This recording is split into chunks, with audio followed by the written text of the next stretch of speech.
Amin ya hayya qayyum. Tambaya ta ita ce bari ne na wata ɗaya da sati 2. Shin wannan jinin zan ɗauke shi ne a matsayin jinin biki ne ko kuma jinin al'ada ne ko na ciwo? Sannan kuma zai hana ni sallah ko zan iya ci gaba da yin sallah?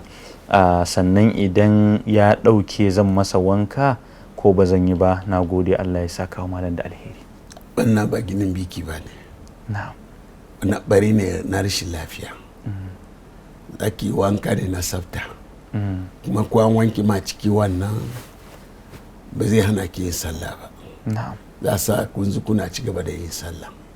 Saboda na barin da yi na cuta ne ba na haihuwa ba ne. Shi wannan barin da aka yi inda mijin ya mutu ne ta yi wannan barin to maimakon haihuwa take ta gama idda kenan shi ta aure. Na'am, Allah ya saka wannan.